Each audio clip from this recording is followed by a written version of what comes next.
Okay, let's go. This is going to be a fascinating hour, and I'm truly honored to have this gentleman as a guest, and I hope all of you will learn, as I'm looking forward to doing, new things about very interesting subjects. Let me just leave it at that while I do the introduction here. The guest, of course, is, if you've looked at guests at Rense.com, Dr. Ken Johnston. Ken learned to fly in the U.S. Marine Corps, and in the 1960s, Ken was one of the 5 test pilots assigned to work with the astronauts during the Apollo Moon program at NASA in Houston. His job back then was to help train the astronauts to fly the lunar module. He was one of the test conductors and became the test director of the TM-5 lunar module spacecraft that was used to train all moon landing Apollo astronauts. All of them. In 1969, Ken was responsible for controlling all of the data and photographic. Let me do that again. I want to hit the word all. In 1969, Ken was responsible for controlling all of the data and photographic information generated from the lunar missions. All of the data and photographic information. Okay? Ken has 3 Bachelor's of Science degrees in aviation and aerospace engineering. He has a doctorate in divinity and a PhD in metaphysics. In 2001, NASA and JPL selected Dr. Ken Johnston to represent them in New Mexico as one of their solar system ambassadors. Ken is no longer with NASA or JPL, but continues to give lectures throughout the United States. To wrap up an amazing career, Ken has now come forward to disclose what was really found on the backside of the moon. He's retired now, raises miniature horses and donkeys in New Mexico, has a big family to have fun with, and really, I hope, is enjoying life. Another man who has served this country brilliantly. Ken, welcome to the program. Well, thank you, Jeff. I'm glad to be here. Well, thank you, sir. There was a recent story, and one of the reasons you're on, most specifically, had to do with a story that, you had some issues with it. Let's put it that way. It was all over the internet about the second week of September. NASA whistleblower, alien moon cities exist, and I saw the story back then, and it went on and on, round and round, and pretty fanciful things in it, but I thought I'd invite you on, and thanks to Jay Widener for setting this up. And I guess we could kind of start wherever you'd like, but I certainly do want to spend some time on the issue of your being in charge of and responsible for controlling all of the data and photographic information generated from the lunar missions. This is key information. All right, where would you like to start? Well, I don't know. I guess we could start about in the beginning, particularly with this article where they were saying that I came out and said that there were alien cities, etc. A lot of that information was published by Richard C. Hoagland and Mike Barra in their book Dark Mission. And it's kind of interesting how the news, if you've been following it, which we all can't help from following it, right? They have a tendency to kind of get a little tidbit, and then they start spinning it the way they want to see it. Well, they grow it into a mountain, some of them. They take a little... It's amazing what they do. It's far beyond spin. I mean, they almost create an entire fiction. That's what it's my eyes up. And there's so much real truth and information out there that if they just stick to the basics and do proper journalism and research things, I think all the public would be well informed. As far as being in charge of all of the photographic data generated, this was at the Lunar Receiving Laboratory. All of the pictures that were taken during the missions to the moon, those that also went around the moon, it didn't land Apollo 10 and, of course, Apollo 13. Okay, we're talking, excuse me, Ken, we're talking about all of the pictures taken en route to the moon, orbiting the moon, landing on the moon, leaving the moon, all of it went through your hands. In addition, all of the photographic data that was generated at the Lunar Receiving Laboratory as the various scientists would come in from around the world and process some of the moon rocks, and then they would write up their particular reports as to what was found on the moon. And that kind of brings up an interesting story, Jeff. I was on a flight and talking with a person sitting next to me. We're talking a little bit about the Apollo program and the moon rocks, and this gentleman across the alley. He says, could I interview you? I'm with the Arizona Herald. And the reason I bring that up is that in the conversation, we talked about some of the elements that are found in the moon rocks. We found that there was hydrogen, and we did find some oxygen. And I made the comment that if we were to set up a base, we could process that and we actually be able to create our own fuel for return flights and make it a little bit easier. Well, when the article came out, it said that Johnston said that they could land on the moon and fuel up their rockets. So, just like pulling up to a gas pump. No problem at all. No problem at all. No. But I helped generate the lunar sample information catalogs. Various scientists would take all of their writings, and if you know how doctors write, it's a little difficult. I had a whole typing pool of stenographers, and I would have to proof and read and edit and put it into a document and create the lunar sample information catalog. So you'd try to make it readable, is what you're saying. Correct. And also would want to know where their particular rock came from on the lunar surface. So we had lunar surface pictures. We had the angles that it was, where it was cut. It was in the middle of this particular rock or on the sides. Mm-hmm. And then they would write up their particular reports on it like that. So these I would ship out all over the world with lunar samples. Now, we would have scientists that would come in, and they would want to have a picture and have a good, take a look and see what they were getting. And so that was quite an opportunity. And Dr. Jeffrey Warner had been in charge of it for the first 2 flights to the moon, and he asked me to take over from him. And well, I got a few commendations of cleaning up the mess and getting it to where everybody could find what they needed. Well, you were sitting literally at the nexus of some of the most amazing information in history. I mean, that must have been very exciting for you. It has been, and looking back over it, sometimes I look at it and I say, did we really do all of this stuff? But fortunately, I was a pack rat, and I kept all the documents and records and information, and actually was able, we'll get into that a little bit, on the pictures that were taken. Right. This is going to be very important and germane to the crux of our conversation here, which is we don't get the full story from NASA, which surprises absolutely nobody listening, but they do want to hear the details. Now, I'm not going to ask you to say yes or no, but I certainly hope you got a little piece of your own moon rock out of the deal somewhere along the line. I mean, how many pieces did they bring back? How many pounds altogether over the mission histories that we know about? Since it's been well over 40-something years ago, so little details like that I've kind of let slip. I can dig it out for you, and on the program we can talk. Well, you're certainly welcome to come back. Sure, I was going to say it had to be several hundred pounds. Yeah. Hundreds of pounds, yes. Yeah. Okay, so you're in Houston. Right. The missions are underway. The telemetry is coming back. Photographs. Were they sending back live video to you as well? We had both. We had live telemetry, photographic feed coming back. But primarily what I was interested in most were the Hasselblad cameras and the 16-millimeter sequence cameras. Right. There's quite a story behind Apollo 14 and what was discovered on the backside of the moon on the command module and the 16-millimeter sequence cameras. Okay. If I could go into that a little bit. Well, let's do that. Now, the backside of the moon is never seen by us folks here on the ground. Clementine, and I've forgotten the year now, but Clementine, the U.S. naval satellite that went up and literally mapped, I guess, the entire backside of the moon, and perhaps the entire moon, if I remember correctly. But anyway, Clementine did the whole thing, supposedly.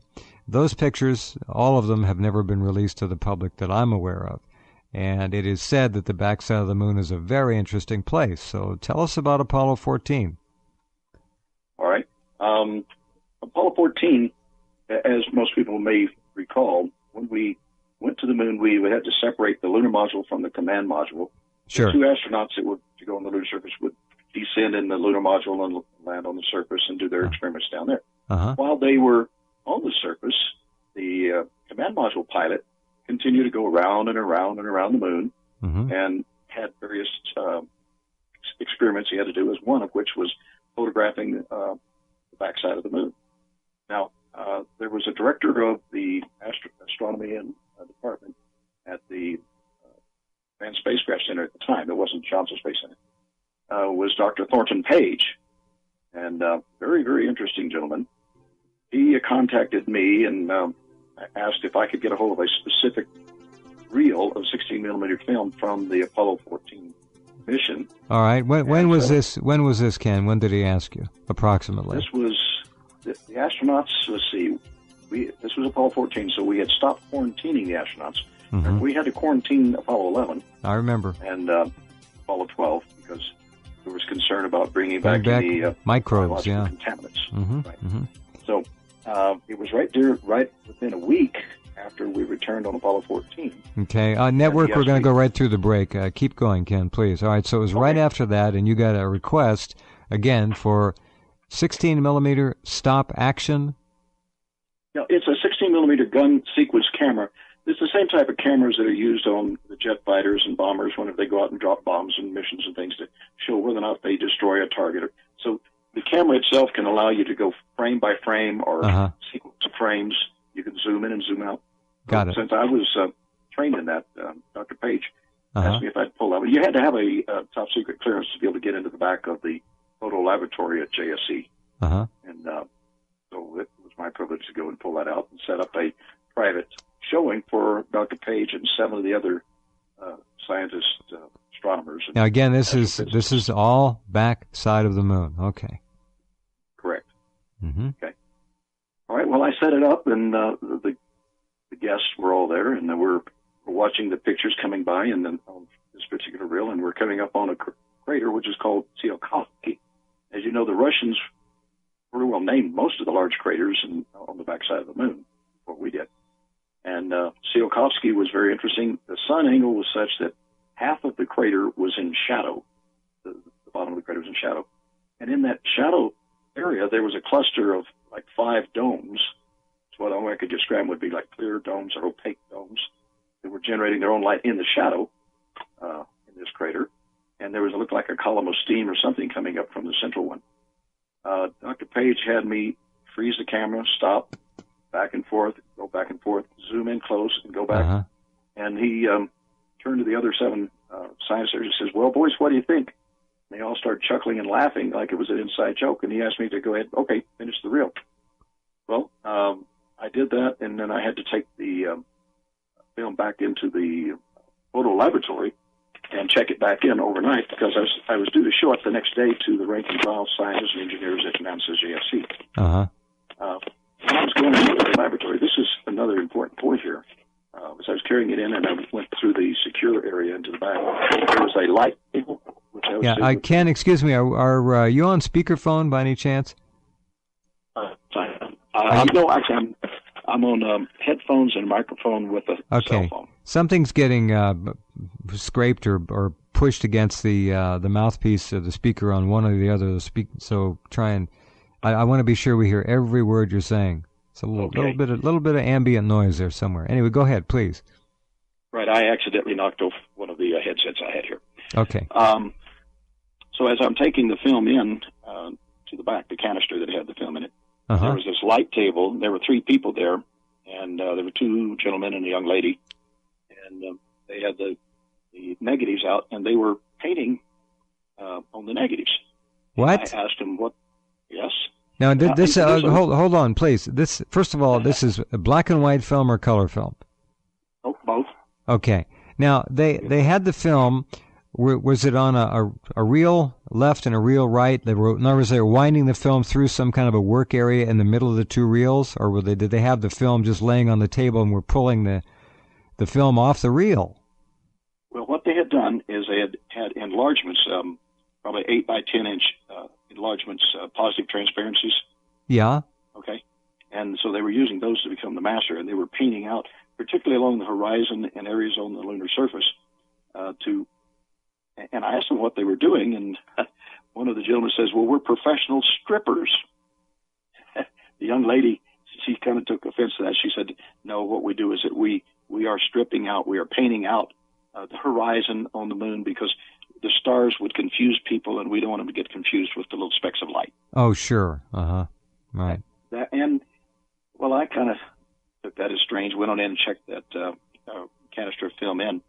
And the next morning at 10 o'clock, I went and checked it back out again to give the showing at the main auditorium for, as I say, the rank and file at Johnston Center. Knowing what was to be seen, and obviously looking forward to this because it's an astonishing thing, yeah? I had the privilege of my older brother working there as well as my first cousin. Mm-hmm. Another interesting story here. But they were both present for this showing, and as we're getting close to it, I'm saying, okay, guys, you got to see what we found on the backside of the moon. Mm-hmm. We come up on Tsiolkovsky, and there's nothing in the shadow. There's nothing in the crater. And we go across, and I stopped the camera, the film I'm showing, and I told the audience, I said, I'm having camera problems, just a moment. And I backed up. I took the film out. I looked to see if it had been cut or spliced, because, of course, I know how to do that stuff. Mm-hmm. And I could not find any evidence that it had been cut or spliced, which means in 24 hours, they'd taken that film, taken it out, airbrushed out those domes and lights, and refilmed it. Made a new master. Back in the picture. Yeah, they made a new master.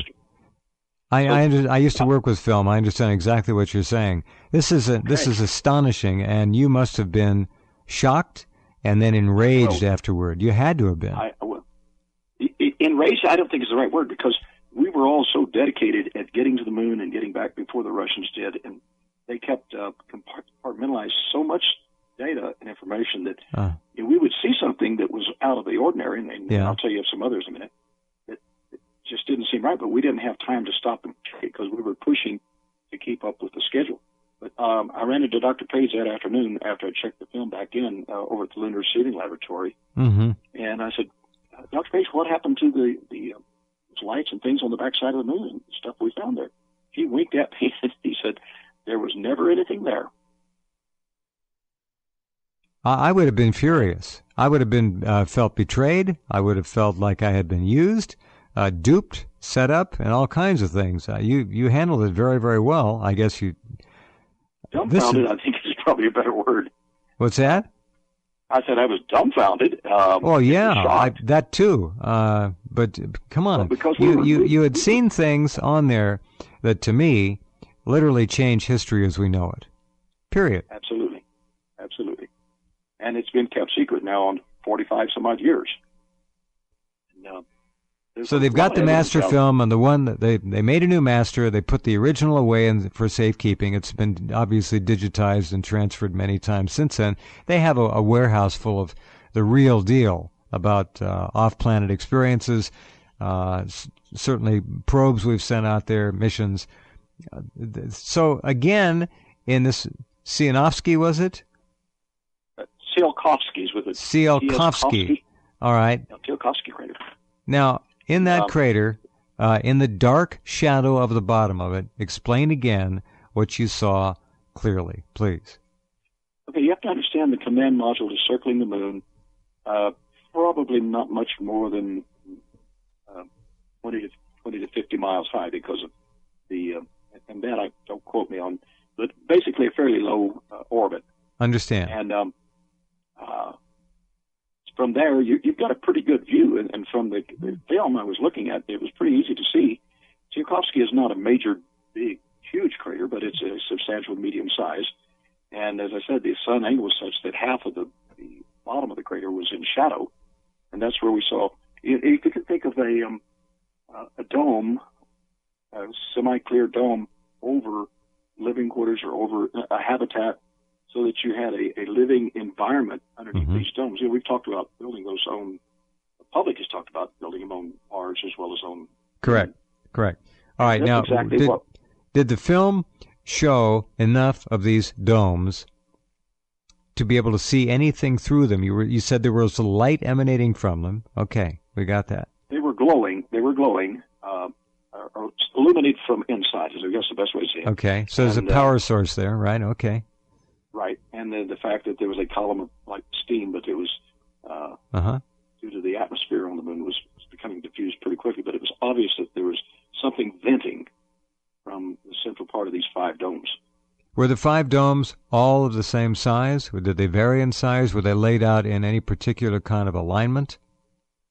That's an interesting question. I've never really thought of that. I think it'd be better to say that they were positioned based upon the terrain area where they were clustered together. Okay. They would probably have been connecting tunnels either just below the lunar surface from one dome to the other. Very sophisticated, they were tightly clustered. very advanced, very sophisticated construction, obviously. Right. Something very profound going on there. Earth shaking. And when this guy winked at you and said that, you were dumbfounded. At some point, you had to, at that moment in your professional career, realize that the fix was in. Well, that and, a lot of people have talked about communication back from Apollo 11 on a closed frequency, closed channel. Mm-hmm. And we heard a lot of that going on while we were at the Johnson Space Center. But before we could really follow, most of them saying, that was just a ham operator that was hamming it up. And then as the years go by, and so that was the whole thing. Once we finished the moon program, for instance, the Grumman Aerospace Corporation I was with, they laid off 26,000 employees. So if you didn't have the data with you or couldn't keep, that's the other thing. Once we got terminated, the FBI came and confiscated all of our manuals and books and references that we had. The FBI? The FBI did it. That's what we were told.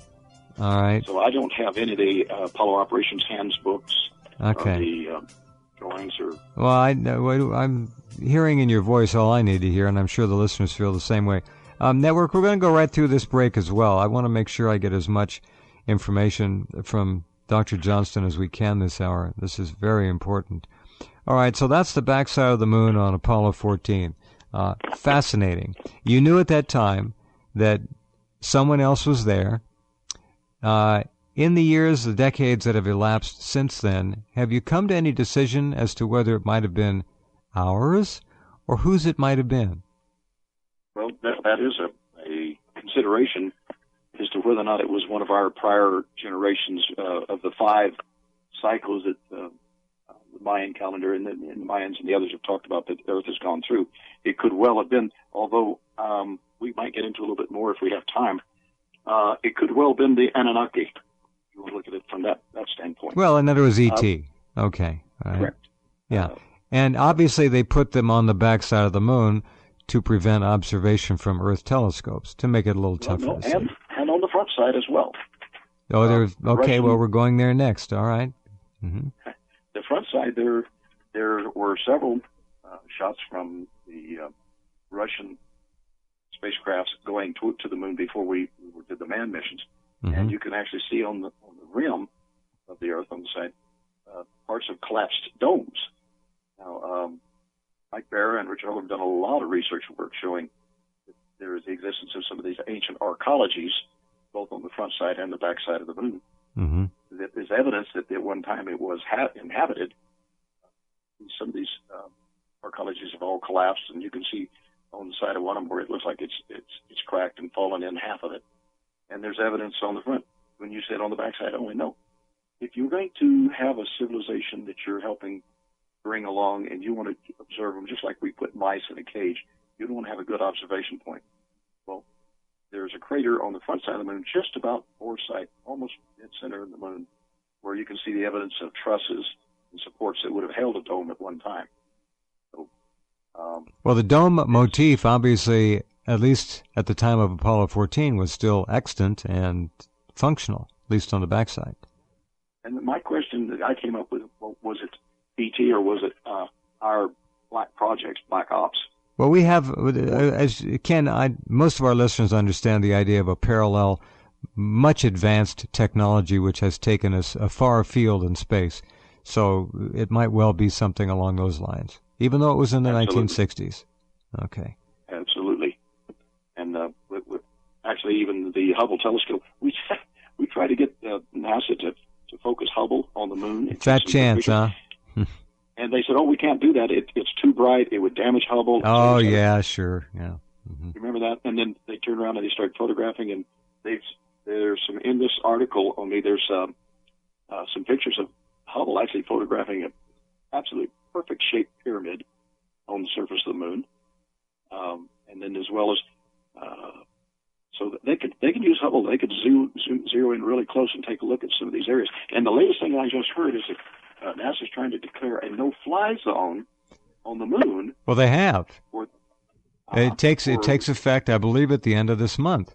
They've declared a no-fly zone to protect heritage and archaeology of human visitation, something like that. Now, they've released a couple of photographs also, allegedly taken, of the surface of the moon where a couple or three of the Apollo missions landed. Now, the first one was a fairly high-resolution photograph that was released. I'm sure you may have seen it. Maybe you haven't, but it's out there on the net. It was very interesting because the bottom of the lander was still there, which it should be. There were numbers of trails of footprints all around the site, which should be. But there wasn't a single trail from the lunar rover of that mission, and that mission should have had a rover track map all over the place. It didn't. If it was Apollo 15, 16, and 17, yes, they had rovers. The last three had rovers. This, I believe it was, I can't remember. I was talking to Jay about this recently. He said, "What don't you see here?" And it might have been 17, but anyway. The second picture that was released, I think it was the second picture a couple of weeks ago, was taken at a much higher, or at least released from a perspective of a much higher altitude, and it was a very low resolution picture, so you could not zoom in on it, and it did not show the detail of the first one. So they're famous about putting blurry pictures out. Oh, they are just amazing at it. Yeah. And any good geek would be able to put in a better bandage over or blacking out area. Some of these, particularly on what we're looking at in the comets and asteroids and meteors right now we're tracking. You're quite right. If we were unable to get back to our data and find out what was really going on, and then, of course, with the economy and a lot of changes. But I was given directions to destroy all of the photographic data I had except for one set. And as the director of the... Destroy the originals, Ken? No, the originals are kept in the photo lab back in bonded locked storage again. Okay, so you were instructed to destroy the working copies of the originals. And I had 5 complete sets that I maintained at the Lunar Receiving Lab. And, wow. When Butler-Skawa was my supervisor, he was directed by, I'll think of his name a little bit later. 45 Don't worry years about is it. a long time. Yeah, don't worry about it. To destroy all of them. And I asked him, I said, well, we paid for these with our taxes. A lot of universities would love to have a set of these. Mm-hmm. He says, I don't care what you do, just get rid of them. And I kind of took that as a tacit, do what you want to with them. Well, I literally did take 3 sets, dumped them in the Dempsey dumpsters, and I took 1 complete set with my duffel bag. And that evening when I checked out, I threw it in my car and took it home and kept a complete set. And what happened to that complete set? Well, when I was being honored as a distinguished alumni at Oklahoma City University as a donation gift to the university, I donated that set to them. Mm-hmm. And then that was 1977. In 1995, I believe, is when we had the bomber that blew up the building there in Oklahoma City. The Murrah building. That was at the same, right, but that was when I had just met Mr. Hoagland, and he was intrigued because he had put out the word he was trying to find someone who may have had some early generation pictures, because, when you make a copy on a Xerox of a copy, it gets more and more blurry. Of course. And here I had first-generation prints off of the first-generation negatives. Mm-hmm. And so they put me on a plane, flew me to Oklahoma City immediately, and had me retrieve the film stuff that I had left at the university and brought them back. And what we've used that is as a control. Anytime someone comes up and says, "Oh, well, look here, we've got a Carillion spacecraft landed in such and such crater on the moon," and they'll quote the NASA picture, and well, then get a hold of me. We'll pull my originals without keeping a safe out and compare, and either, well, there is something strange looking there, or this guy has been smoking something. So you have the material right now. I have the material. I keep it under lock and key in a bank vault. It must be, Ken. It must be that the powers that be want you to still have them, or they would have taken them a long time ago. Correct?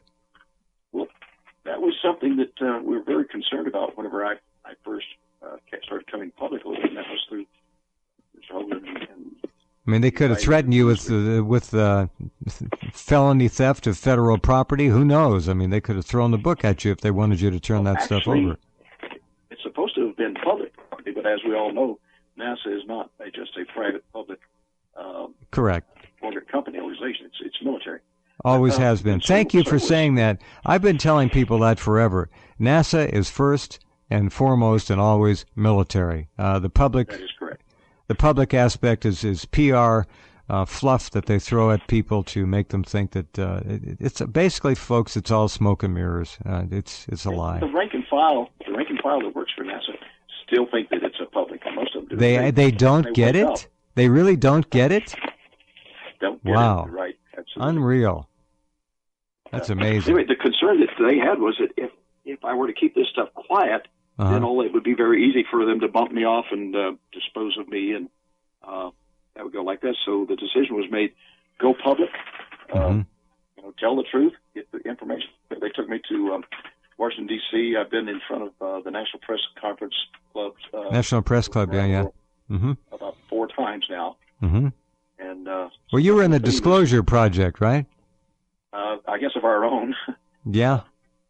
But it's kind of, even if I'm that public, it's kind of a little hard to get rid of. Well, that is absolutely a protocol followed by many people who try to bring some measure of safety to their lives after they've blown the whistle. They go as public, as loud, and as wide, and as far as they can, and I'm always in favor of that. So good for you. Now, I've just recently started coming out more and more and doing conferences myself instead of just occasionally pop in on some of Mr. Hoagland's conferences. Well, you are more than capable of masterful presentations. I can tell you that right now. So I'm glad to hear that. You might want to even do gab. Well, whatever. But I would suggest doing a documentary at some point. If you haven't thought about it, I'm sure you must have. But this is information and material that does belong to the American people, and in fact, it belongs to the world. It doesn't belong to a small. The book is in writing. I've got about 175 pages written, and it's called Ken's Moon. The smoking gun that revealed NASA's dark mission.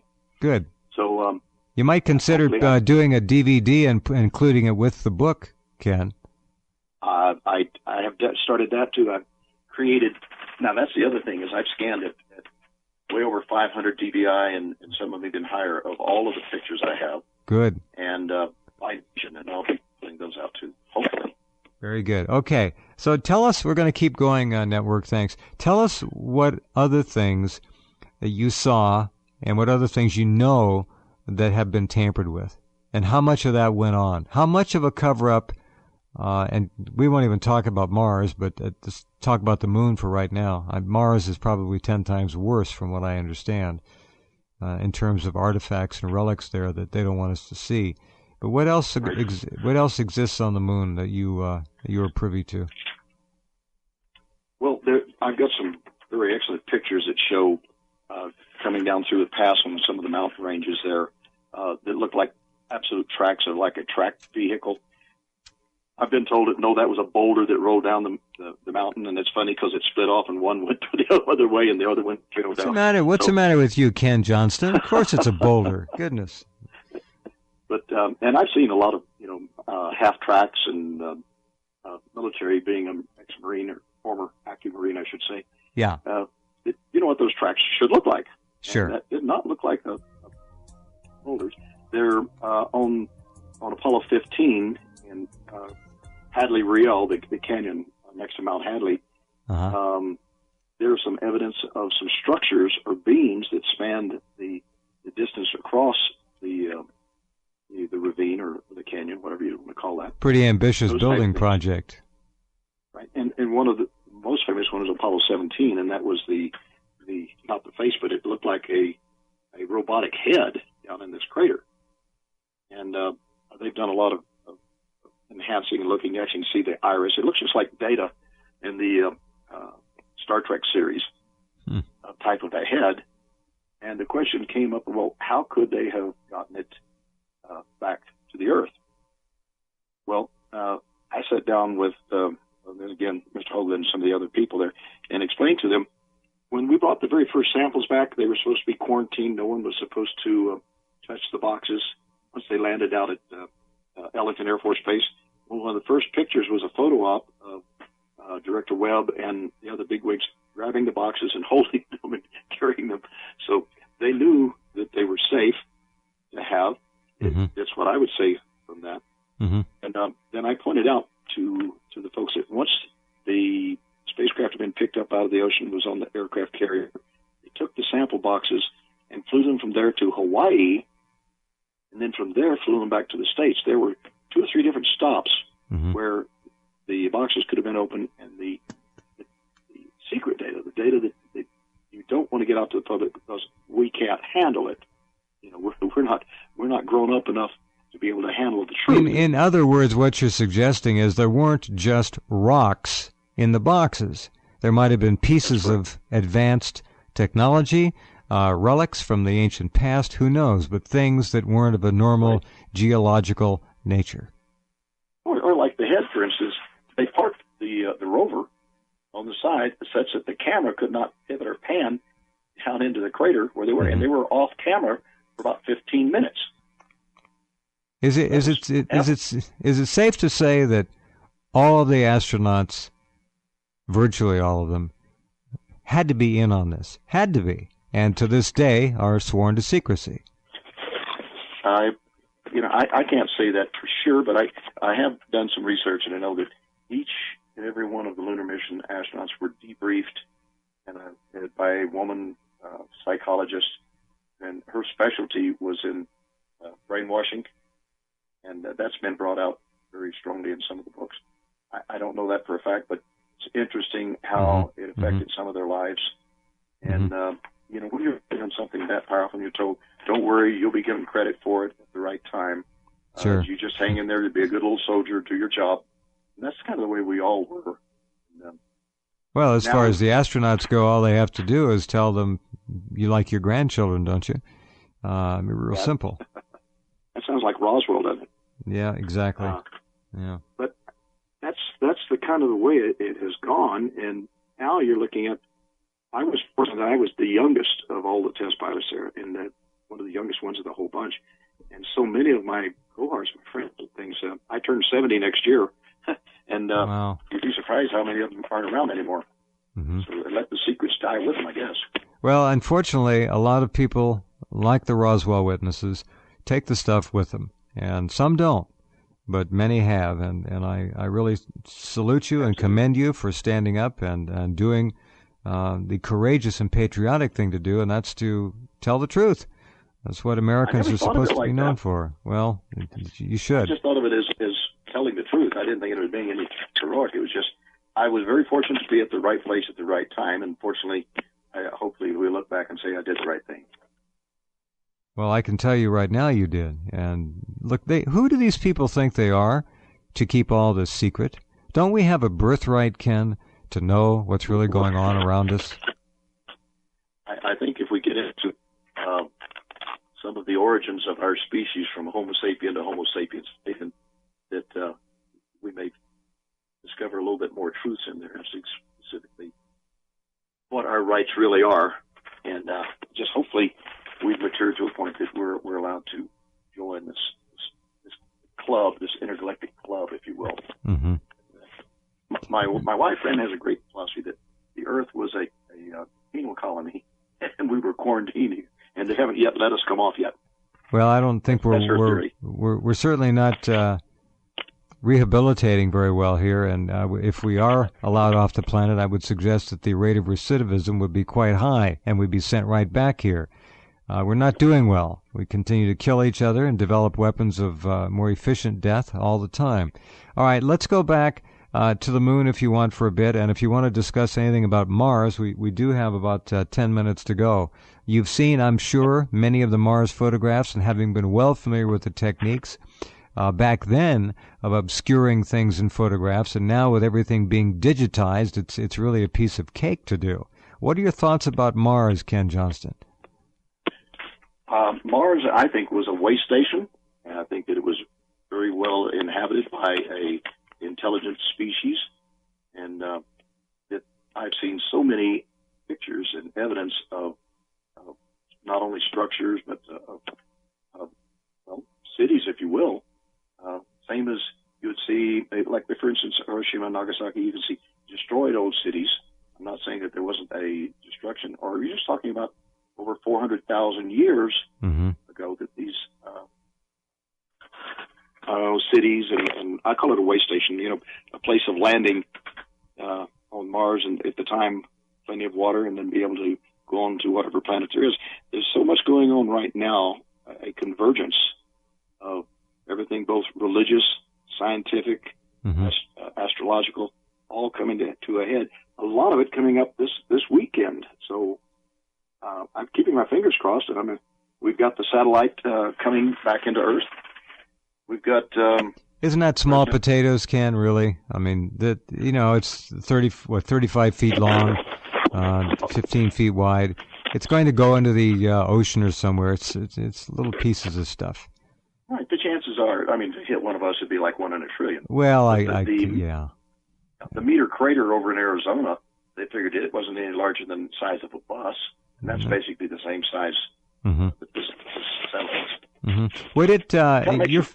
You're familiar. Excuse me, I'm sorry, but we don't have a lot of time. I want to make sure I get this question in. You're familiar with Gary McKinnon, the Gary McKinnon story, right? You'd have to refresh my memory. He's the British hacker who chopped his way in with a dial-up telephone connection, got into the Pentagon, and went looking for proof of ET, UFOs, and found in the Pentagon a secret file which was entitled, I'm paraphrasing here, United States Navy Non-Terrestrial Craft. And then a subheading in there was, I guess, officers and assignments. He looked as far as he could for the names of these craft to be identified with something in the ocean. There were no ships with those names, none of them. I jump forward. They're trying to extradite Gary. The U.S. has never tried harder to extradite anyone than, as far as I know, they've been after him for almost 10 years now, to bring him over here. And I think if he comes over here, they're going to wring him out like a sponge and he'll be finished.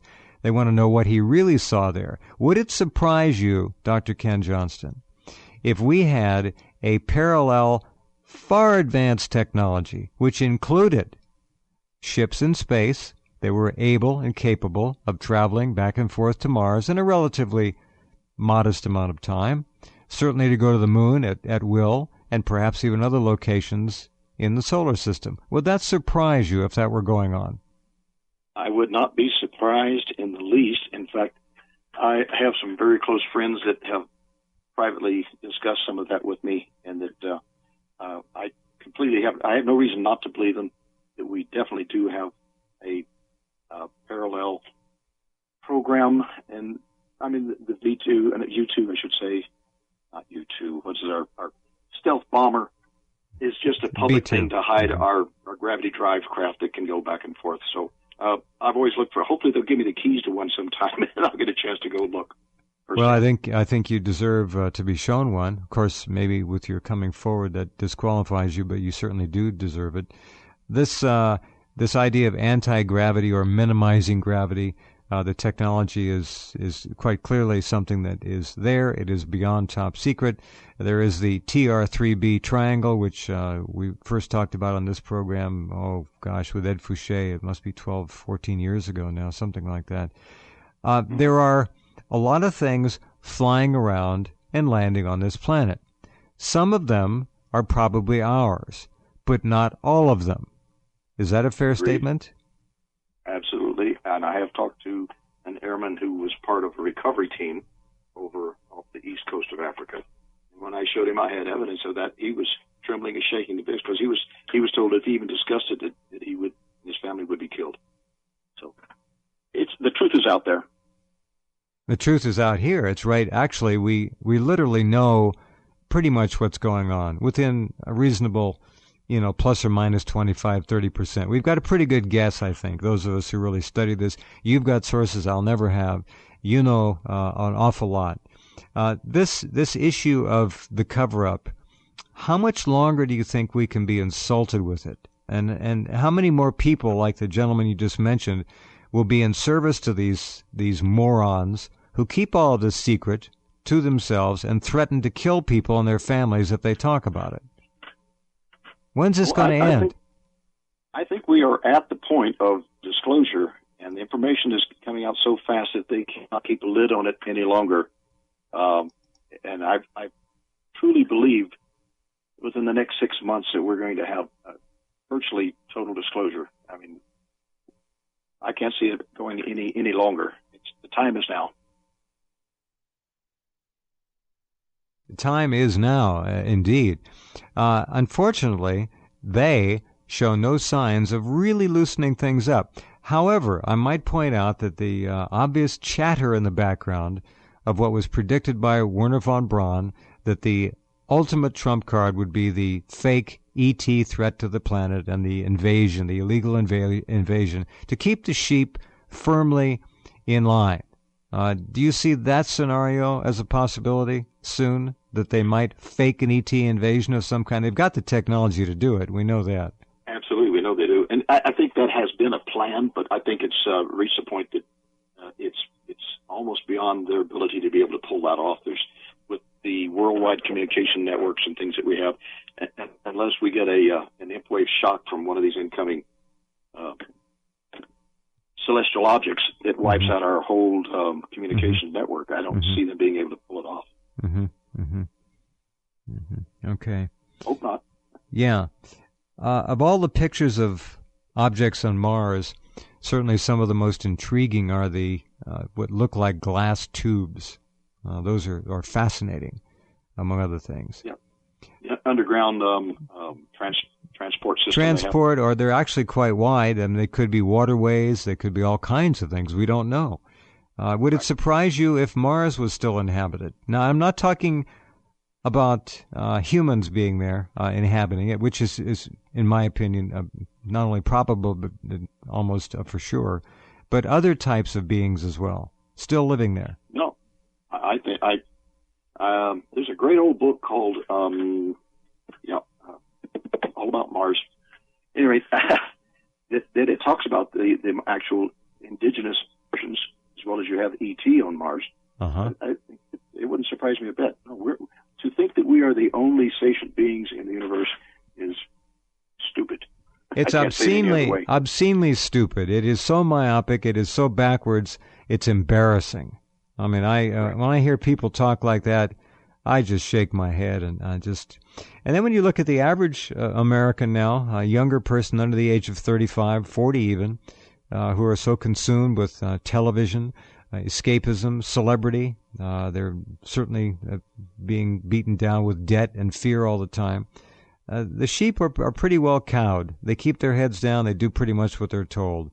So that great spirit of the 60s and even into the 70s of individual achievement, of reaching for the stars, when they scrapped the Saturn rocket program, even going to the extent of apparently destroying the blueprints of the Saturn booster, Saturn V. They did that. Absolutely, they did that. That tells us a lot. They're talking about bringing the ISS down now in a destructive dive no later than 2020. We no longer have a shuttle program. Of course, that has been, in my opinion, and I think yours as well, just a public relations a parallel activity to keep people thinking that this was all there was. It's not true. So the shuttle program really outlived its usefulness from before it was begun. I remember the debate in the beginning of, shall we build this hybrid shuttle or build a space plane? Well, the shuttle won out, and that's what we got stuck with. If things are disclosed in the next 6 months to a year, what is that going to do to you're a veteran NASA team player. What will that do for our space conquests so far? And I think there have been many of them. Will they bring those forward too, or will they just grudgingly admit that we're not alone as an opener, and then slowly over a long period of time begin to unravel the truth about what they've done? I would say with the technology that has been massed behind our backs, that if we do have a pretty much collapse of our economy, our society as we know it, they're almost going to have to bring forward technology to get a restart of what we are and who we are. what's going on. So, good point. I really expect that's going to be the theme. Whether or not everything comes forward, I doubt that. Certainly enough. 0-point energy, power. All of these things will have to be done. Ken, thank you very, very much for being here. And please, when your book is finished or close to being finished, or if you'd like to come back, just email me. I would love to talk to you again. Bring up a list of things, and we'll do it. You've made a lot of friends tonight, and I'm greatly indebted to you for being here. Thank you.